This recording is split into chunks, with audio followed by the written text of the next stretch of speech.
Sabi girl, we know to like talk. Ayra Starr is here again, ladies and gentlemen, with a new single. This one's called Sability.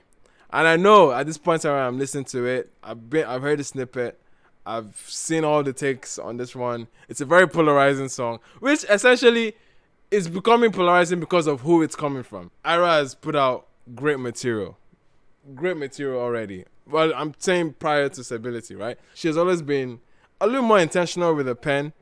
She's one of those few artists that you really appreciate her songwriting abilities. Most thoughts are coherent on the song. Even on a party song like Bloody Samaritan, there's a narrative there. There's a point that is very clear and vivid that she wants to, like, you know what I mean? Very, very 19 and dangerous sentiment, very assertive. That was Bloody Samaritan. You can see it with Rush as well. Somebody that's very steadfast with her abilities, you know what I mean? So it's like, yeah, all these songs picked up and all the verses were well thought out and they were translating to the message of the song. And they, at the same time, give us vibes, give us songs to dance to, give us songs to reminisce. And I really like play as a soundtrack to the year, because Bloody Samaritan was a huge moment. Rush was another huge moment for her as well. So it's like, yeah, she has done this. She's been about this life. From the snippets, you can definitely see her channel a few things here that I think is kind of interesting. So, but anyway, we'll get into the song itself. I'm excited to check it out in its entirety. This is Ayra Starr with Stability. Let's go.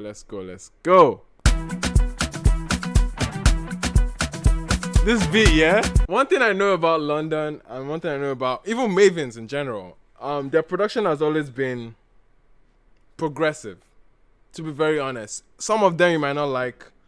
Some of them you might feel like, oh, this kind of thing. But one thing that's been very, very consistent with a lot of the production chops within the Maven clan is like it's moving forward. It's not going back too much. Hello, the drum roll is even a Makosa thing too. And that's another thing that comes off. Hello, bro. Greet everybody for you. Body just shake bello. Motives of one tell. Shinji Kagawa, Jesu Christi Lobawa. Got them falling yakata. You know what Sabi girl they do. Oh my god, man. This song. It feels cheap and simple, but at the end of the day, cheap and simple is what works. And that's the I guess the dilemma with songs like this. Ayra is not known for that simplicity stuff. She doesn't really go for a buga, a chewing gum type of chorus. She doesn't really go that. So like a lot of her choruses have some flair to it. They have some lamba, they have some, like, you know what I mean? Like, yeah, they have some flair to it that seems a lot more, they don't seem cheap essentially. So this is the simplest that I think she has ever been. But anyway, let's get to the Arilo part, because that's the interesting part here, man.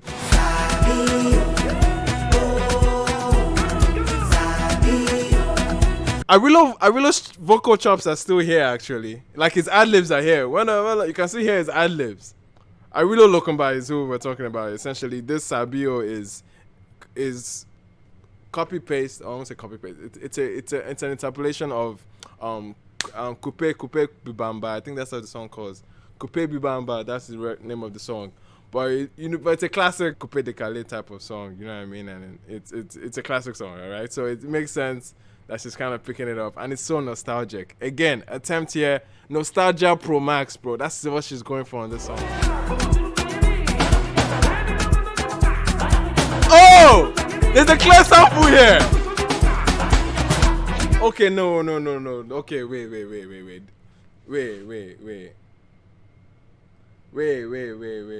It's not merging well. The sample is not actually, it's not going on beats. Is it just me? Yeah, bro. Like, what's up? Okay, no. Okay, this is why I didn't see in the snippet. This is a awkward fit.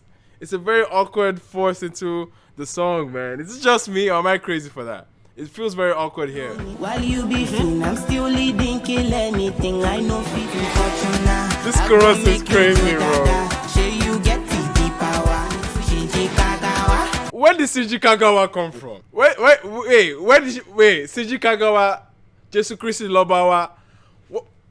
I'm looking for the connection. I'm looking for the connection. My service is not clear, man. Is it MTN that we're dealing with, bro? There's no connection there, bro. Like, I don't know. I don't understand how she made that leap, bro. Again, not coherent, not thought out, but this can be said to many songs.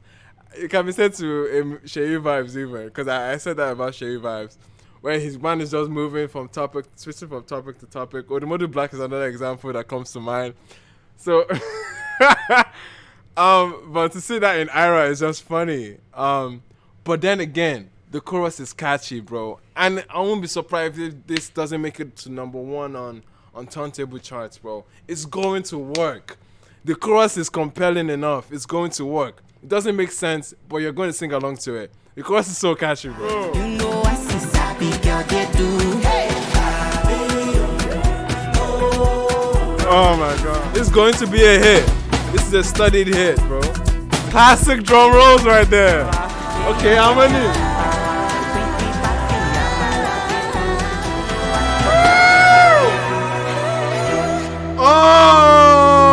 Oh shit! The outro! Ah no. Okay, Ayra does this thing in the outros, bro. She did this in Rush too. Yeah, man. Outros are always larger than life when it comes to how she stacks up her harmonies. Bro! Anyway, bro, that outro was stellar. That outro it's in Ayra fashion. I get it. But the song is gonna move. Even though it's dumb, bro. It's dumb. It's a dumb, incoherent sentences that are being brought together. But it pulls on so much nostalgia that it would be crazy for this not to work. It would be crazy for this not to work. From the production setting that takes you back to a Wizkid, Yemi Alade type moment in 2014, 2015, down to the Arilo Lokumba interpolation and then sample. A little bit, I'm taking points away for that sampling because it wasn't clean. It wasn't fresh. But if the objective here is to make a club banger, a song that gets people dancing, a song that gets people singing along to, a song that gets the energy up there, this does the job, bro. It does the job. It's I guess it's not sad to say, but it just does the job. It does the job of evoking that element. That's the appeal at the end of the day. I understand the pushback that this would get on a, like, it might not be as it feels lazy. That's the thing. It feels lazy. It feels cheap. It feels like this is a first thought in everything from the choice of production to, it just feels like you're just taking things that have worked and trying to, like, you're not even approaching it with a lot of tact. It might feel that way, but honestly, with the amount of, well, Ayra is a fresh new artist that has become a superstar. She already has the intention of the scene right now. So you're putting that into context that it's Ayra that is releasing this record. So it's bound to move. The Maven machine is behind this. It's bound to move. Bro, it has every reason to move. And clear examples have been songs like One Damo, like Overdose to some extent, Buga, Kizaniel's Cough. That's that same realm of singles that this belongs in. So I'm not too surprised. And those songs, it's crazy. Buga didn't make my top 50. I can understand it, but it didn't make my top 50. It's not the most intriguing. It's not the most well thought out, the most creative songs. It's there to make a commercial hit. It's there to generate revenue for the label, and it's going to do that, bro. It's going to do that. It's there to make Ayra even more of a superstar than she is. It's going to do all of that. This is her job. This is essentially what she's wired to do as a pop star. It's just now that it's crazy that she's getting into the I guess lazier aspects of it, because she has a lot of her hits have been a lot more thought out and creative in the sense of, like, these hits can be simple and can be fun, but there's still some tact to it. There's still some ingenuity that you can give credit to in terms of how the metaphors are being played with, the rhyme scheme, and how simple it is and how fun it can be, versus what we're getting here, which, like, incoherent sentences and just lamba words just coming together and we're supposed to make sense of what it is. You know what I mean? Like, but I think that's the issue here. It's Ayra taking a very, very, very, very laid back approach here in terms of her pen. So I'm not too surprised on the backlash that this song is getting. But guess what, guys? The average music listener, the average Nigerian music listener the ones that the audience that cuts across all demographic, the audience that really like would eat anything up. This is what they're gonna pick up. This is that audience. This is the song for that audience, and it's going to work. It's absolutely bound to work. I won't be surprised if this goes number 1 on Apple Music soon. I've not even checked where it is now, but I'm sure it's going to be there soon. Like, yeah, Ayra is going to make a hit out of this one. Take it or leave it. It's not going to be your favorite Ayra record. It's definitely not going to be my favorite Ayra song. She has had so much more brilliant moments. This is not her brilliant moment for sure. It's very far from it. Frankly, this is her. Yeah, this is her laziest attempt at a hit, but it's going to hit. It has all the right factors to make a hit. And I've talked about the nostalgia that it brings up, and the simplicity behind it is definitely going to get people moving, and it's going to do its thing, man. It's sure. You can see this from a mile away. It's very sure for her to make a hit out of this one. But it's not gonna be my, oh, this is my most brilliant Ayra Starr moments. No, bro. I'll pick to songs like Rush. I'll pick to songs like Bloody Samaritan. I'll pick songs like freaking Gen Z anthem. Like 19 and Dangerous was the album of the year for a reason, bro. In 2021, it was the album of the year for a reason. So there's a lot of ingenuity behind her craft and the songwriters that she usually picks up from, because I think her brother is one of her very, very dear songwriters close to her. So, and her vocal dexterity, let's not even talk about that, because she, even on this song, she has that unlocked towards the end on the outro. So Ayra Sabi, that's not an argument. That's not anything. Like, Ayra is definitely set in stone. Right now, looks like she's having too much fun on the song.